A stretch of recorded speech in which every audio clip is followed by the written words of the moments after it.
अस्सलाम वालेकुम। कैसे हैं आप सब? उम्मीद है कि सब खैरियत से होंगे।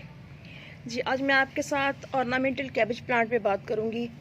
ऑर्नामेंटल कैबेज प्लांट की काफ़ी वैरायटी आती है नर्सरीज़ में, बट मेरे पास ये 3 वैरायटीज़ हैं।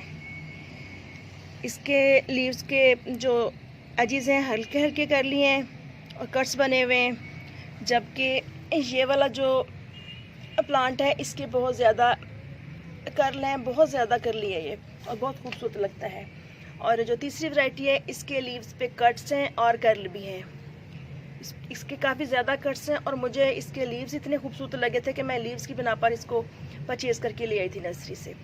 जबकि ये वाले जो प्लांट्स हैं मेरे, ये और भी मैंने 2-3 जगहों पे लगाए हुए हैं। ये मैं नर्सरी से पनीरी लेके आई थी तो वो मैंने ग्रो की थी। और ये वाले दोनों प्लांट जो हैं ये भी मैंने नर्सरी से परचेज़ किए थे, बल्कि मेरे मियाँ साहब लेके आए थे विहाड़ी से मेरे लिए। तो आज हम इन्हीं के मुतालिक बात करेंगे, इनकी केयर टिप्स पे बात करेंगे। और ये जो प्लांट होता है ये ईटेबल भी होता है, लेकिन मोस्टली लोग इन प्लांट्स को ऑर्नामेंटल तौर पे ही घर में लेके आते हैं, जस्ट डेकोरेशन के लिए।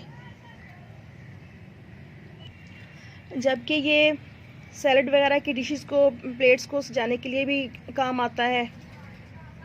और मैं तो बाज़ औक़ात इनको सैलड वगैरह के तौर पे यूज़ कर लेती हूँ, क्योंकि कोई टेस्ट नहीं होता, बिल्कुल फीके होते हैं इनके लीव्स जो होते हैं, ना कड़वे फील होते हैं और ना कुसैले कुसैले से होते हैं। और गार्डन में या आपके घर में आप इनको जिस जगह पे भी रखें वो जगह बहुत ही खूबसूरत और भरी भरी सी नज़र आती है, क्योंकि फैलाव में काफ़ी ज़्यादा हो जाते हैं। जब हम इनको लगाते हैं तो बिल्कुल छोटा सा प्लांट होता है, लेकिन अगर इसकी प्रॉपर केयर वगैरह की जाए तो इस तरह से बहुत ही बुशी और ख़ूबसूरत से प्लांट्स बन जाते हैं।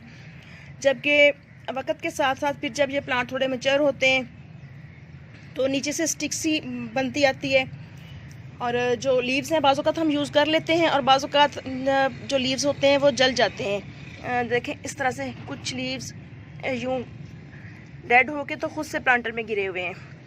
तो बेहतर है कि अगर लीव्स कुछ इस तरह की कंडीशन में आ जाएं तो इनको रिमूव कर दें हाथ से या कैंची वगैरह से, ताकि जो लीव्स पुराने हो गए हों उनके ऊपर जो न्यूट्रिशंस हैं वो वेस्ट ना हो, बल्कि प्लांट अपनी अच्छी ग्रोथ पे लगाए। और ये वाली जो वैरायटी है इसमें भी 2 कलर्स आते हैं। एक के अंदर ये पर्पल जो कलर है ये बहुत ज़्यादा होता है और ग्रीनिश कम होता है, जैसा कि मेरा ये प्लांट है। जबकि दूसरे मेरे प्लांट्स जो हैं उनके ऊपर सेंटर में ये पर्पलिश कलर ज़्यादा था और ग्रीनिश कम था, और सेम केयर होती है इनकी भी। और ये वाला प्लांट मेरे पास तकरीबन 2 साल पहले था, और अब यकीन मानिए कि ये विंटर सीज़न के साथ साथ समर सीज़न में भी बहुत ही अच्छा चला मेरे पास। थोड़ा सा लैगी सा तो हो जाता है, ब्रांचेस इसकी काफ़ी लैगी लैगी सी हो जाती हैं, पतली पतली सी, और लीव्स गिर जाते हैं या हम लोग यूज़ कर लेते हैं।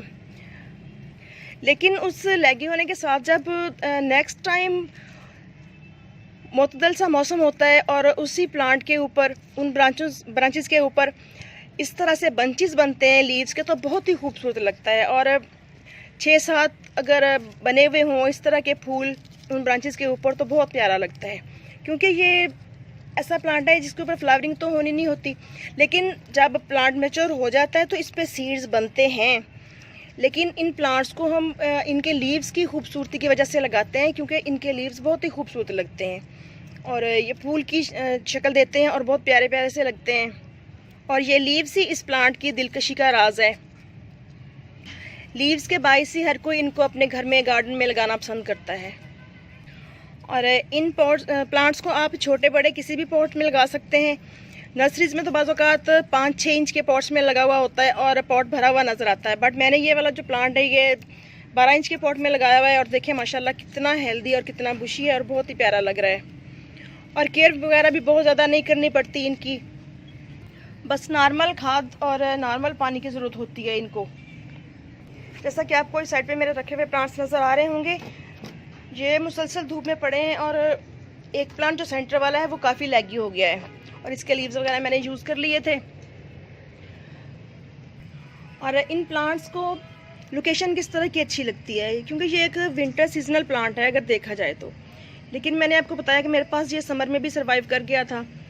तो जब आप देखें कि विंटर सीज़न ख़त्म हो रहा है और गर्मी बढ़ रही है आपके यहाँ, तो आप इनको पार्शियल शेड में रख दें और पानी इसकी रिक्वायरमेंट के मुताबिक दें, तो बहुत अच्छी ग्रोथ होती रहती है इस प्लांट की। और अगर आप समर सीज़न में इस प्लांट को बचाना चाहते हैं तो प्लांट्स के साथ मिला के इसको झुंड की शक्ल में रखें, तो ये प्लांट गर्मी में सर्वाइव कर जाता है, बहुत सी जगहों पे कर जाता है। और अगर आप नर्सरी से परचेज़ करते हैं तो इसको आप लेके जब सॉइल मीडिया बनाएं तो एक हिस्सा मट्टी, एक हिस्सा रेत और एक हिस्सा आप इसमें काउडंग कंपोस्ट या कोई भी फर्टिलाइज़र शामिल कर लें। तो इस तरह के पोर्स से सॉइल मीडिया में ये प्लांट बहुत ही अच्छी ग्रोथ करता है। और पेस्ट की बात करें तो मेरे पास तो अल्हम्दुलिल्लाह काफ़ी अच्छा सर्वाइव करता है ये प्लांट, और पेस्ट वगैरह देखने में नहीं आए, लेकिन अमूमन देखा गया है कि इसके प्लांट्स पे पेस्ट अटैक कर देते हैं, जिसमें वाइट तेला, वाइट फ्लाई, काला तेला और मिलीबग्स वगैरह शामिल हैं, और वो फिर इसके लीव्स को खाना शुरू कर देते हैं। तो इसके लिए आप नीम ऑयल का स्प्रे कर दें इनके ऊपर, या सोप सोल्यूशन का स्प्रे कर दें, तो इजीली कंट्रोल हो जाते हैं। मेरे ये प्लांट भी जो हैं ये विंटर सीज़न के फ्लावरिंग प्लांट्स के साथ पड़े हुए हैं। मैंने यूँ लाइंस में रखे हुए हैं प्लांट्स, एक ही वैरायटी के प्लांट्स एक लाइन में पड़े हुए हैं। तो अब इंशाल्लाह मैं नेक्स्ट वीक इनको शेड में कर दूंगी नेट के नीचे। वैसे तो नेट के नीचे हैं अभी भी, बट फिर भी यहाँ पे धूप आती है काफ़ी टाइम। और अगर हम इनको परचेज़ करने की बात करें तो जो मेरा एक्सपीरियंस है कि इस दफ़ा मैंने जो सीडलिंग ला के लगाई है, पनीरी जिसे कहते हैं, तो पनीरी लगाने पे प्लांट्स की ग्रोथ तो अच्छी हुई है, जल्दी बढ़ भी गए हैं, लेकिन थोड़े ना उनकी स्टिक्स वगैरह लंबी लंबी सी हो गई हैं। बट अगर हम नर्सरी से प्लांट लें, थोड़े मिलते तो एक्सपेंसिव हैं, बट इस तरह से भरे हुए पॉट मिलेंगे हमें। और इसको केली भी कहा जाता है, और इसकी भी काफ़ी वैरायटी होती है। इसके अंदर ऑफ वाइट और ग्रीन का कम्बिनेशन भी होता है, जो कि बहुत खूबसूरत लगता है, और ग्रीन और मैरून का कम्बिनेशन भी आता है, वो भी काफ़ी प्यारा लग रहा होता है। और ये वाली जो वैरायटी है ये कुछ कुछ बंद गोभी से मुशाबत रखती है। मैं आपको दिखाती हूँ, मैंने बंद गोभी भी किचन वेस्ट से ग्रो की हुई है, जो कि माशाल्लाह बहुत ही अच्छी और ख़ूबसूरत ग्रोथ पे है।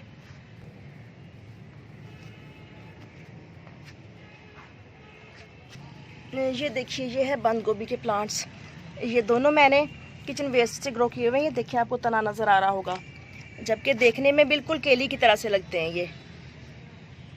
और इनको ग्रो करना भी बहुत आसान है। घर में जब भी बंद गोभी आती है तो मैं उसका जो वेस्ट होता है, सेंटर वाली डंडी सी, मैं उसको वेस्ट नहीं करती, मैं उसको पानी में रखती हूँ, उसकी रूट्स बनाती हूँ, और इस तरह से बहुत ही खूबसूरत सा प्लांट फ्री ऑफ कॉस्ट मेरे पास आ जाता है।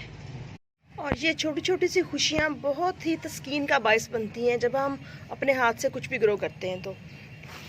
तो इंशाल्लाह अल्लाह करे कि ऐसे ही प्लांट से हमारा रिश्ता बना रहे, और ज़िंदगी में छोटी छोटी खुशियों में खुश होने की अल्लाह ताला तौफीक अता फरमाए। तो अपने गार्डन के साथ साथ, अपने प्लांट्स के साथ साथ अपने फैमिली मेम्बर्स का भी बहुत सा ख्याल रखें, दुआओं में याद रखें, और चैनल को सब्सक्राइब ज़रूर कर जाएँ, और बेल आइकन भी प्रेस कर लें ताकि मज़ीद आने वाली वीडियोज़ के नोटिफिकेशन आपको मिलते रहें। तो इंशाल्लाह फिर मिलते हैं किसी और ख़ूबसूरत से प्लांट के साथ। इजाज़त दीजिए, टेक केयर, अल्लाह हाफिज़, हैप्पी गार्डनिंग।